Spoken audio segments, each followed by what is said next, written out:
রোকেয়া হলের শিক্ষার্থী, নারী শিক্ষার্থী। তিনি একজন রিকশাওয়ালা দ্বারা হ্যারাসমেন্টের শিকার হয়েছেন। হ্যারাসমেন্ট থেকে শুরু করে এই সকল বিষয়গুলোতে আমি একদম জিরো টলারেন্স শুরুর দিক থেকেই। এখন সেই একজন গার্ডকে কোনো একজন ধরেন যে অ্যাটাক করে চলে গেল, তাহলে সেই দায়ভার কে নেবে? পুরো ক্যাম্পাসটা এতদিন ধরে একদম খুব রক্ষিত ছিল এটাও বলব না, আবার খুব একটা বিষয় একদম অবহেলিত ছিল এটাও বলব না। কিন্তু আমাদের যারা নারী শিক্ষার্থী তাদের আসলে নিরাপত্তার খুব একটা এখানে অব্যবস্থাপনার কারণে একটা নিরাপত্তা সংকট এখানে আছে। রিকশাওয়ালা থেকে শুরু করে, মাদকসেবী থেকে শুরু করে, ভবঘুরে থেকে শুরু করে আপনার আপনার বিভিন্ন মানুষ আছে এখানে যারা এখানে দিনে এনে দিনে খায়, এরকম অনেক অনেক মানুষ যাদের দ্বারা প্রতিনিয়ত বিভিন্ন স্টুডেন্ট, ইভেন মেল স্টুডেন্ট পর্যন্ত এখানে হয়রানির শিকার হয়। শুধুমাত্র গতকালই আপনার দুজন স্টুডেন্ট তারা শিক্ষার্থী সংসদে পোস্ট করে জানিয়েছেন তারা হ্যারাসমেন্টের শিকার হয়েছেন। এর আগে ডাকসুতে একজন স্টুডেন্ট উনি এসেছেন, রোকেয়া হলের শিক্ষার্থী, নারী শিক্ষার্থী। তিনি একজন রিকশাওয়ালা দ্বারা হ্যারাসমেন্টের শিকার হয়েছেন এবং আমি তাকে নিয়ে আইসিটি সেলে যাই এবং সিসি ক্যামেরা চেক করে আমরা পুরো প্রায় ১ ঘন্টার কাছাকাছি বোধহয় আমরা ক্যাম্পাসের মধ্যে রিকশা নিয়ে আমরা সেই নারী শিক্ষার্থীর সাথে ঘুরে আমরা খুঁজেছি যে সেই রিকশাওয়ালাকে আমরা পাই কিনা। অর্থাৎ এই যে হ্যারাসমেন্ট থেকে শুরু করে এই সকল বিষয়গুলোতে আমি একদম জিরো টলারেন্স শুরুর দিক থেকেই। একজন গার্ডকে কোনো একজন ধরেন যে অ্যাটাক করে চলে গেল, তাহলে সেই দায়ভার কে নেবে? এরকম অনেক অনেক বিষয় এখানে আছে, অনেক কিছু আমাদের লিমিটেশন কিন্তু আছে। আমরা চেষ্টা করছি এই সংকটগুলো কাটিয়ে ওঠার এবং বিশ্ববিদ্যালয় প্রশাসন আমাদেরকে আশ্বস্ত করেছেন যে সেগুলো মোকাবেলা করার জন্য এবং এই যে শখগুলো আছে সেগুলো কাটিয়ে ওঠার জন্য তারা বদ্ধপরিকর এবং সেগুলো নিয়ে তারা কাজ করছেন এবং স্টেট ম্যানেজারের সাথে আমার গতকাল কথা হয়েছে, আমরা সেগুলো নিয়ে কাজ করছি। এখন আসি উচ্ছেদ অভিযানের কথায়। উচ্ছেদ অভিযান জিনিসটা শুধুমাত্র একপাক্ষিক একটা কর্মসূচি না।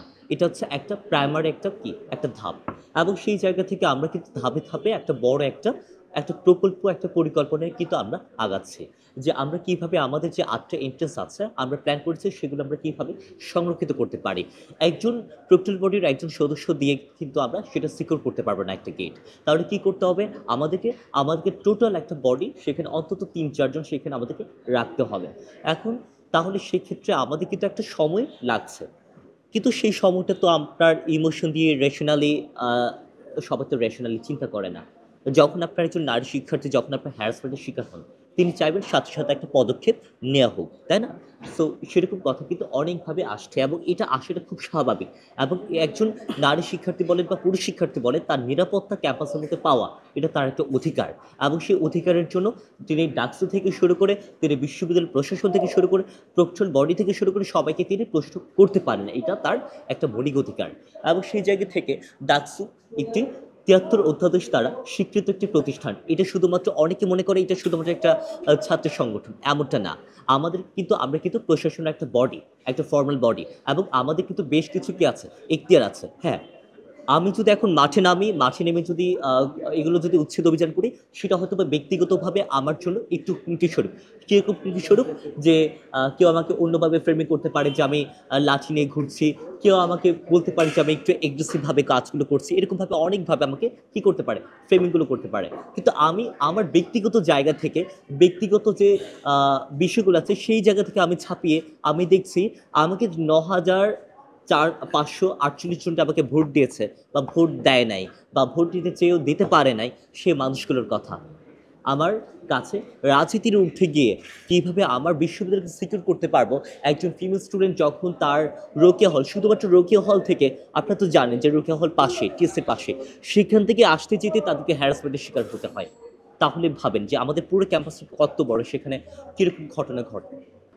আমি আ একটা প্রস্তাবনা দিয়েছি। সেই প্রস্তাবনা হচ্ছে আপনার ফুচকাওয়ালা, ভেলপুরিওয়ালা যারা বাদাম বিক্রেতা আছে তাদের কিন্তু আপনার ক্যাম্পাস থেকে একদম নির্মূল করতে পারবেন না। যারা আপনার বাদামওয়ালা আছে তাদেরকে তো নির্মূল করতে পারবেন না। আমি তাদেরকে কি করছি? আমি তাদেরকে প্রাথমিকভাবে বলছি যে আপনারা এই জায়গায় বসবেন না। এই জায়গাটা সেন্ট্রাল লাইব্রেরি। হ্যাঁ? সেন্ট্রাল লাইব্রেরির জায়গায় যদি আপনার ফুচকাওয়ালা, বাদামওয়ালা বসে আপনার দেখবেন যে সেন্ট্রাল লাইব্রেরির জায়গাটা টোটাল আপনার এখন নিউ মার্কেটের মতো একটা অবস্থা হয়ে গেছে। সেখানে আপনার পড়াশোনার মতো সুস্থ একটা পরিবেশ তো আমাকে দেখতে হবে নাকি? সেটা আমাকে তো দেখতে হবে। সো আমার কথা হচ্ছে যে আপনি এখান থেকে আমরা তাদেরকে পরবর্তীতে কি করতে পারি? একটা পারমিশন দিয়ে আমরা কোনো একটা জায়গায় তাদেরকে সেট করতে পারি। যেহেতু তারা ২০ বছর, ৩০ বছর ধরে এখানে বিভিন্ন ধরনের ব্যবসার সাথে জড়িত। কিন্তু কাদেরকে আমার উচ্ছেদ করতে হবে? যারা মূলত সিন্ডিকেটের সাথে জড়িত।